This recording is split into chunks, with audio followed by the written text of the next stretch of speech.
better than Lyra though. So they have an option here to pick Catherine or Grace here. But I think they might opt for the Grace since they have played Grace so well into Lyra compositions. So I think Dynasty may go ahead and pick up the Grace, or they may just pick a key carry like maybe Kestrel and deny it, and then let Qlash decide to ban away Grace or Cath. But they're going to go with Cath here, which is really smart, I think. It feels a little bit like when you first pick the Lyra like that with Catherine available, it's more down to comfort picks than it is what we think is the strongest in the meta. Because I feel like Catherine is kind of unarguably the strongest captain right now. Yeah, at least in the West, you know, because you go back to the East Asian Finals, we didn't see Catherine at all. But with the Catherine pick, it does now then force, once Dynasty makes their ban decision, they can ban whatever they want. Qlash will have to force that force the Batiste ban. Yeah, they have to, and that's going to let Dynasty get Vox. Ooh, never mind. Vox is good into Lyra, but they're going to ban it against themselves. Qlash now needs to ban away the Batiste here, but let's see if that does happen. Yeah, a few different directions that they can go. As you rightly say, the Batiste ban would be very prevalent since the Catherine is there for Dynasty. It's a composition, Catherine Batiste, that we've basically not seen in quite a few weeks because we saw it once or twice and no team would ever let it through again. Yeah, it's a very strong duo. There's so much lockdown. They're going to ban the Celeste. Maybe they're just hoping that it's been so long since Catherine Batiste has been played that Dynasty doesn't play it anymore, or like that, or that's just something that they haven't practiced. We haven't seen any Batiste just yet, so the Kestrel's going to be locked on in here. This is really surprising. I mean, even if it's something that you don't play all the time, like Rick Meza is a player that I would expect to be able to play. Yeah, he's played Batiste during the season. During the season. Yeah, and so and he played it really well too, if I remember. Yeah, it's very surprising to me that they didn't go for that duo because it is such a massive lockdown combo. I think Batiste is definitely something that's kind of started to lean to pretty much only the captain role as of recently. I'd like to see him come out more in the jungle, but I think part of it is just the fact that we're seeing more CP laners coming on in as well. You see less of the CP junglers, but Scarf is going to be the lock-in here for Qlash. This is looking like a very similar composition to what they ran last game. To be fair, it could be a simple situation of them saving the Batiste for the last pick, potentially. Knowing that maybe they know Qlash doesn't play Batiste, and they wanted to take the Kestrel because Kestrel gets played against Batiste a lot. So there is that possibility. With the Glaive here, though, this would be such a good Batiste pick now. Like the opportunity is so strong for Dynasty to just grab Batiste. It would counter the Glaive. It would really do well against the Scarf and the Lyra. And finally, Glaive comes out. He's one of my favorite junglers because his Afterburn is such a scary ability that can displace a hero and give a lot of plays and set up a lot of plays in lane, in terms of lane ganks, etc. So let's see if they will pick up the Batiste here and run a weapon Kestrel would be the option. But with so much CC, a double silence with Echo, right? And then a Fearsome Shade. Scarf cannot get an ultimate off. Yeah. Scarf's ultimate can be canceled by the stun and a Fearsome Shade. And Ordain. I mean, there's a lot of stuns and CCs in this composition here. And honestly, like, there's potential with how Echo's been buffed as well. There's potential to even go Echo on jungle. You can have the full ultimate combo coming on through. Yeah, there's a huge amount of AoE CC. I think it's not wise to do jungle Batiste Echo. It's better to just get Broken Myth, Shatterglass, Clockwork, because when you have stacks Broken Myth and you have Clockwork and you time it properly with your his heroic perk, which gives double ability damage, and you do a Fearsome Shade, that Fearsome Shade does significantly a lot of damage if done properly. It's the kind of situation where it's like, yeah, 2 would be nice, but when I've got one that's the power of 2, I just don't need it anymore. It's time to get on into game number 4. Dynasty are 2-1 up right now. They're looking to move on into our quarterfinals. Let's see if they can do it as we head up to the caster desk. Well, thank you very much. Once again, Munchables, our analyst, breaking it down for us. Denominating, I think Glaive fans around the world rejoice to see the pick, and then Batiste comes out with the Catherine, and maybe you're rethinking things. Yeah, it's definitely interesting. So I do really like the Glaive and Scarf together. They have a very interesting combination on how things really work. You can put an enemy in a dangerous position where Scarf is able to really get a lot of damage down. But this Batiste-Catherine combo is something that has really been scary. It's incredibly scary. There's so much lockdown, and it's really hard. Like they said, HF guy, you can wind up your Dragon's Breath, but you can actually have that canceled off from very far away now. Hell's Devil and Mowgli putting a lot of damage out here to both sides. Hell's Devil, he has that sigil. He's going to throw it down. The Mowgli finds the stun. Hell's Devil dropping low. You got to get out of here, bud. He'll use his boots to go ahead and boost himself forward. And it looks like Mowgli wants to actually hang around, throwing his flare out. Hell's Devil will throw his own, and very early aggression coming out here. I love to see it, almost like a little bit of North America here coming out. Mowgli steals the mid away. Cheeky plays, and he'll be burning as he runs away, but regenerating up at the same time. Yeah, that heal is going to allow him to come over and be more aggressive with Rukumeza. Hell's Devil will steal it away, but here's this deadly combination There's early. the stun, and this should be Hell's Devil going down, and it will be first blood to Dynasty. That's not what you want to see if you're a Qlash fan. It's definitely not. Now, obviously, this Scarf is going to be a little bit more late game, but I mean, so is this Catherine Baptiste combo. It really handles well at all points of the game. Not to mention the weapon Kestrel. I mean, Right. when that Kestrel gets a few items, that is incredibly scary. It definitely is, and what's nice about the composition that Dynasty has here into the Scarf is there is so much lockdown. Mowgli has that really reliable Merciless Pursuit. The Ordain can come out of Rukumeza. We also have the Fearsome Shade at level 6 that'll come out of Rukumeza. Right. As well as we have to be careful about those active camos that a weapon Kestrel can drop mid-fight. There's just so much for HF Guy to be worried about here that it's going to really take a perfect play coming out of Qlash. What's crazy to me, though, I mean, we're looking at HF Guy, and of course he has to worry about these things. Rukumeza burning down, HF Guy landed the Spitfire group there. But it's Hell's Devil with his if he Arcane Passages with aggression at all. I mean, he can Arcane Passage onto an active camo. Or if Glaive goes in for an Afterburn, he can get stunned up too. So, I mean, everybody's in danger here. Yeah, everybody absolutely is, and the one nice thing that Qlash really has here is that Scarf outranges Baptiste so much. Right. If you can get a Spitfire and a Goop down onto Baptiste, he's incredibly squishy. He doesn't have any way, like a Vox would, to Sonic Zoom out of a puddle. You know, we don't have that. So if you can land your abilities onto Rukumeza, you can really force him out of a fight very, very easily. And Catherine, yes, works well with Baptiste, but doesn't have that same healing capability that the Lyra does for Hell's Devil. HF Guy with the Spitfire, he lands the Goop as well. He's rooted up and he's in a bad place. HF Guy should be going down here, doing his best to dance around, and of course Hell's Devil bought him a bit of time, but second kill going to Dynasty, and that looked a little bit too easy. Yeah, Dynasty being one game up here, really looking to close this one out. We could see another game Stun on 5. the but Hell's Devil. He's holding the sigil. He's just waiting to try and maybe juke around, but he goes down. Third kill for Dynasty. Not only that, they're going to take the front half of the jungle as well. All 3 kills going on to Rukumeza on this Baptiste as well. Uh-oh. So that's, you know, gonna start to be reflected in these fights. Obviously, we have the first blood onto him. We have seen HF Guy make some good rotations, but we're already 1,000 gold lead up here at 4 minutes on this Catherine and Baptiste. So as Baptiste gets to level 6, as that Fearsome Shade comes online, he's gonna really start to take off here, especially if he can use that Fearsome Shade to pin the enemy against a wall. Oh, that's so good. Because, you know, the Scarf wants to be far away from Baptiste, right? So if that can be used to lock them up as a group, and then those bad mojos come through, that's a scary Those thing. are the terrible mojos you don't ever want to face. Hell's Devil has to get himself out of there. Glimmer Shot's really doing a bunch of damage. You see Tricky landing those. Now, I feel like this is a very Tricky-esque hero. A high damage output, and he has a very good sense of when to engage, when he can apply damage. So I'm really excited to see if he can actually get this Kestrel into the late game, what he can do with it. Yeah, we talked about how mechanically tuned Dynasty is. I mean, they're just so good no matter what hero you give them, their mechanics are on point, and that's something that a weapon Kestrel has to have.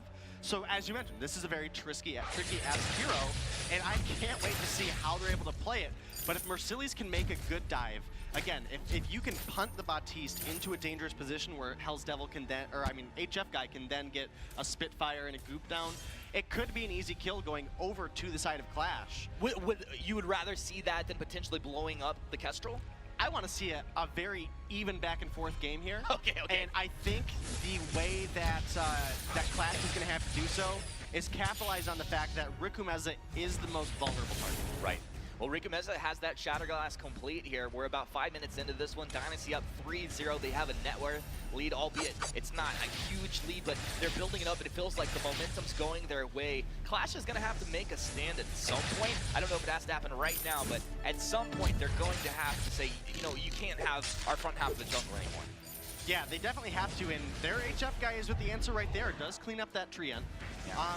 The thing is that, you know, again, it's the Glaive Lyra you'd expect to be winning the early game, but because the Baptiste and the Catherine just function at all points of the game well together, it's very difficult for Qlash to take an advantage. Oh, they're gonna find the Ordained. They find the second stun, and they just chop him down. I'm not sure they needed the Fearsome Shade, but hey, it felt good. I mean, just to secure the kill, and now they're in a position where they can really push this wave in. They have all 3 members here, and Hell's Devil's already taken a lot of damage. A lot of damage, holding a fountain, Sigil on cooldown. Tricky took so much damage, though. They keep him alive in a fighting shape. One shot, a bunch of damage onto HF Guy. Hell's Devil will hang out with the HF guys. They're able to fend off the aggression from Dynasty. A Dynasty up 4-0, but you can see HF Guy, I mean, he almost took Tricky down there. Well, what was beautiful was those Spitfires really kind of threaded the needle there. Mowgli didn't block out that Spitfire, and that's what really got that burn down on the Tricky. The Goop followed up, and again, both the Baptiste and the Kestrel are very squishy. If those abilities are going to land, it is going to be a very devastating situation, and the Fountain is used in a point where it never should have had to be done. This is just skill shot city here. Both teams, like, you gotta land your Spitfires. The incredible damage if you can do so. On the flip side, exactly saying, like, Tricky has to avoid damage, apply damage, and we'll see if they can do so. Now, Dynasty feels like not necessarily that they're on the back foot, but it does feel like Qlash has tuned up the aggression, turned it up a little bit here. They're gonna move him nice after, and Tricky should go down. They burst him down, now looking for more. Mowgli dropping low, has to self-fountain to keep alive. Dragon's Breath gonna come out of HF Guy. I don't know if you want to go in Fearsome Shade. Cancels the aggression off. Rikumeza moving in, potentially looking for a kill here. Hell's Devil's low, HF Guy as well, but Mercedes definitely in fighting shape, so they have to respect that. Rikumeza hanging out here. One shot actually connecting on the Mercedes, and whoa! They just blew him up. That bad mojo coming through. Huge damage. Yeah, off the back of a good one-shot, one-kill coming from base from Tricky, was able to really start that off. And now Dynasty is going to be able to get a little bit of damage down on this turret. I don't think they have enough Humanist to take it, but that's a pretty good chunk. A nice little chunk, definitely. HF Guy able to get out into the lane and kind of fend off the aggression coming out onto that turret. Tricky right back up there, but like you said, and that's one of the beautiful things with Kestrel, whether, of course, the CP Kestrel are going to be throwing them out a little more often. It's a different playstyle, but same thing. That's a lot of damage, huge burst damage. You throw it out from the base, and if you have Rikumeza charged up, ready to go, you can just burst them down. It's beautiful. Right, and speaking of the Crystal versus the Weapon Kestrel, the Weapon Kestrel obviously here, the reason I want them to focus on Rikumeza is if Glaive comes in for that afterburn, Tricky can use that active camo in the middle of a fight. Yes. So that's going to take a lot of focus off of what Qlash is able to do, and then they've really committed a lot to trying to find Tricky, and Rikumeza is going to be able to get into that front line, get a lot of damage down, and it's really, I just like the draft more out of Dynasty. This Baptiste and Catherine combo, paired up with this Kestrel even, is just, it's such a devastating combo. I mean, it's a phenomenal draft. I really like it. Incredible power. Mowgli, though, eating quite a few Spitfires at this point. HF Guy, the Frostburn's actually doing decent work for him at this point. You can see that it kind of makes Dynasty hesitate if they get hit to slow it up just a little bit. Of course, Hell's Devil providing a little bit of slow as well. Goop's down. Rikumeza taking a bit of damage. Right forward down as well. That's not the Fearsome Shade actually coming out. The one shot comes from down in the southeast, connecting on the Qlash, but not quite bringing enough damage to threaten anybody's life at this point. Both teams holding their fountains here. Mowgli moving forward, looking for a target, thinking better of it. But you see both teams, they're looking just for a positioning error that they can capitalize on. Right, and both teams are kind of at a little bit of an advantage in the fight and a little disadvantage. Yes, there's a lot of crowd control that can come out. Afterburn, I don't know, he's got the active camo. Look at the damage! Tricky light him up, but Mowgli burning down. A perfect fountain coming out, keeping him alive. Wow! That was really well played out of both sides. Again, they have a little advantage and disadvantage here. The AoE cooldowns are down for the side of Dynasty, but there's also no Crucible for Hell's Devil as he gets dropped, Humanist. And now Dynasty looking to put some aggression down. Yeah, Hell's Devil will pick up the Crucible right now, but with him down, actually Mercedes moving in, Tricky taking a lot of damage. Mowgli, oh, he gets one, he gets two! Looking potentially for three. Dragon Breath's gonna slow him up. They didn't even need it. Mercedes takes him down. The Glaive has flexed his power. Just a slight overstay from the side of Dynasty Gaming there. Again, you give Mercedes that inch and he is gonna take it. And that's what we've seen. The turret gets traded back. It looked like it was going to be a Dynasty turret, but it instead goes over to Qlash, giving him that first objective advantage. In that fight, it was Hell's Devil that dropped very, very soon. It did allow Dynasty to get a lot of aggression down, but not before Mercedes comes in with an afterburn of Blood Song to clean it up. And then HF Guy, just for the fireworks, throws out the Dragon's Breath there. Just for the fire. I mean, sometimes you say calculated, and that one miscalculated there out of Dynasty. Now, they're still doing a good job so far, but this is one of the few times in this game they've been down in net worth. Qlash at reversing the trend so far, and it's exciting stuff to see. Of course, we would expect Qlash to have the ability to do so, but I didn't think that they would get all three of Dynasty there. Rifle work down, Dynasty moving forward, Glimmer shots connecting, and one shot, not quite connecting on a Hell's Devil, but Hell's Devil continuously throwing out the sigils, healing himself and his team. Ordained down to Glimmer shots next for Sillies, moving forward with the Merciless Pursuit, but they don't have the damage ready to follow right now. Mowgli forced out. Did they go too deep once again? He's got the they take him down! Sillies, Dragon's back, burn baby, burn, but they at this camo, they chop him down, they want Hell's Devil, but the Arcane Passage, they'll take a wild ride into the brush. Bright Bulwark's down, they get the attack right there, the kill, the turret as well. Dynasty taking the fight. Yeah, and these are the fights we love to see, Humanists. Very back and forth, very even team play here. It is both of these teams now with first turret down. The gold is pretty close, 500 gold over for Dynasty. But, you know, just well executed there. It was Mercillies coming in, finding the kill on Mowgli. That was a huge, huge takedown.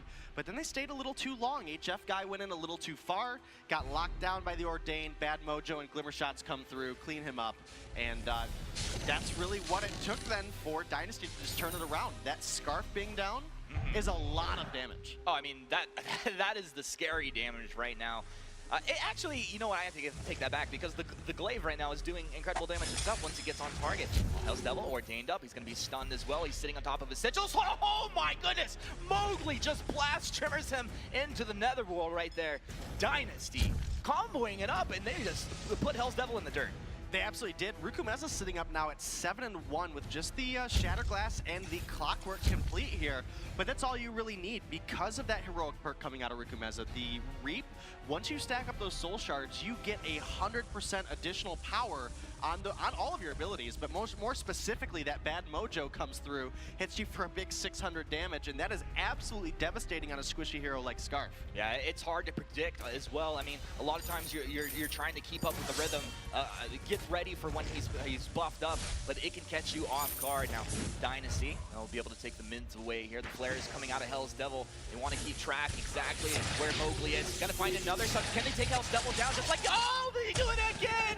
He dies before the Arcane Passage could actually come through. Mowgli, Tricky, and Rukumeza combing up so good. Stormguard active, he moves through that Arcane Passage there just to the front side of the fight. Now, what can Dynasty do as they close down, pinning HF guy down. Reflex is used a little bit too soon. Mercillies with the afterburn, buying time. Tricky on the turret, but they have the turret aggro. HF guy winds up the Dragon's Breath. Dynasty dropping. Oh, they just cut him down! How about 1-2? Just destroying the carrion jungler out of Qlash. With that, they'll take a turret. And Denominate, what else can they achieve here? They have so much damage, they can push another one off to kill a Hell's Devil as well. That is just some good play there out of Dynasty.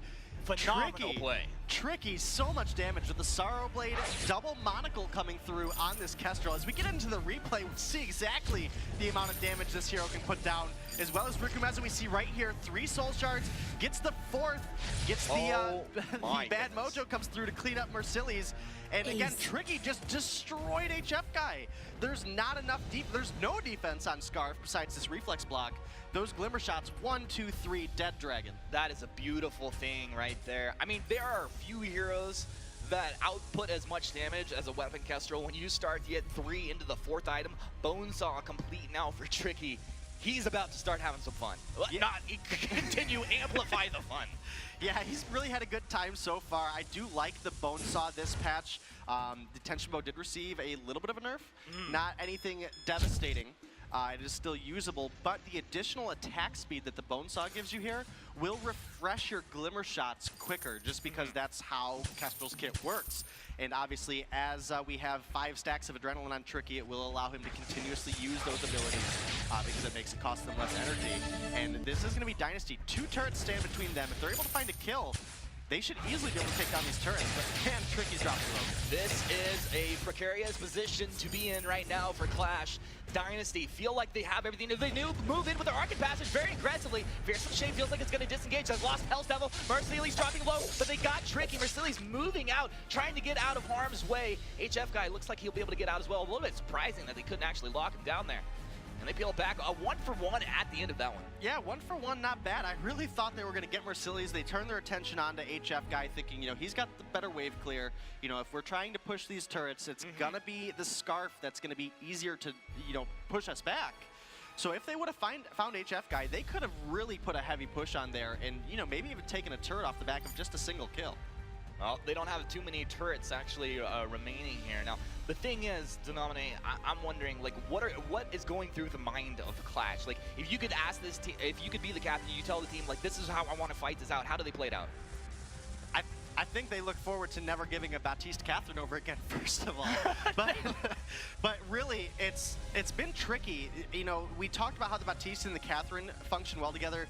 Tricky has really forced HF guy back. Those glimmer shots coming through onto this little dragon have really made it difficult for HF guy to come through and make an engagement. So if you are the side of Qlash here, you have to try to allow Scarf to poke. We need to get an Eve of Harvest complete here on HF guy as well. We're not even really close, and we got to try to get some poke down, try to get some broken myth stacks built up first. Use your range to your advantage, and that's just not something that we've seen Qlash do. They go in a little too far with the glaive. He gets forced out early, and then Dynasty run away with it, and you know, the aggression is not going to be let up when you're in a position that Dynasty is. Absolutely. Now, Dynasty have an interesting positional advantage, forcing Qlash to go ahead and port back to the base. Now, with this, you can consider that Kraken is on the menu. They're going to drop down. This should be a free Crystal Sentry as well. And Dynasty, just a very clean rotation. This is just premeditated, you have to assume, and they're executing on it incredibly well. Yeah, it definitely is a good rotation coming out of Dynasty here. It is going to prevent Scarf, you know, even longer from getting that final offensive item built and online. Mowgli has the Echo in his pocket, ready to go. Level 10 Infusion. If he can get a double silence down here we go. Oh, he got the stun. He throws. Looks like the Echo is out. Second blast streamer ready to go. HF guy, he has to get back in the back line. Riku Mesa trading. They've lost Tricky. Qlash has the fight that they're looking for. HF guy, he blocks that stun, moving back, dodges the bad mojo. Mercilli's the afterburn. He's on to Riku Mesa. He finds the double kill. Mercilli's still alive. HF guy, Spitfire. The Coop. Mowgli burning down. Doesn't have the Storm Guard. Qlash have done it. They've got the ace. Are Qlash reversing this one, Denominate? It's looking really good for them there. The excellent play out of Hell's Devil here was Mercilli's winning with the glaive, was able to find a lot of damage on the Tricky. We'll see it in the replay here.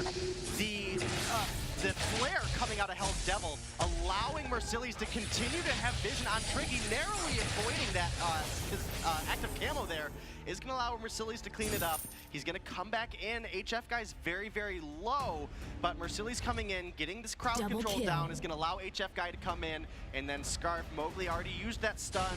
No way to clean up the kill onto HF guy. That broken myth had ramped up on Scarf. They're able to find a kill, and now here we are. HF guy found the gold off the back of that fight. Eve of Harvest is now complete. That's going to give him so much more sustainability in this game going forward. Yeah, it's a nice pickup for him, though. His infusion just timing out, though, and he wasn't able to pick up a fresh one, so maybe we'll see how that has the impact here. Now, Kraken marching forward. Qlash, I'd like to see them play this defensively and just poke out here. Yeah, they definitely could. It was looking like Tricky was going to have a good active camo there. It looked like a double stun for him. Not quite in the positioning. They're just going to focus on the Kraken here, and they're taking him down very quickly. They are. They have incredible damage at this point. Now, Wartread's Blast Shimmer is going to connect onto two. The one shot coming out, body blocked off, but the fearsome shade puts Hell's Devil down. Mercilli's turns it. He's on to Tricky. He wants the catch on Mercilli's. Have you gone too deep, my friend? A double kill for Riku Mesa as Kraken looks like it could potentially put down the choke point. No, the damage is too immense from Dynasty. The Qlash overstepped himself there. Yeah, they definitely did. Mercilli's turned around, tried to go in and find that kill onto Tricky, but without Hell's Devil there, who's, again, been so good at, once they make an engagement, he drops a flare onto Tricky, which is really what allows Mercilli's to continue that damage, because you're taking away Weapon Kestrel's ability. Once, you know, Weapon Kestrel, you can drop that active camo in the middle of a fight, allow yourself to reposition, but if there's a flare right over your head, you know, it makes it a lot easier for Glaive to find free damage, which is gonna, you know, if you take the biggest threat for Scarf out, that's what's going to give HF guy that opportunity to ramp up and really use his range over Riku Mesa to their advantage. This could still be anybody's game.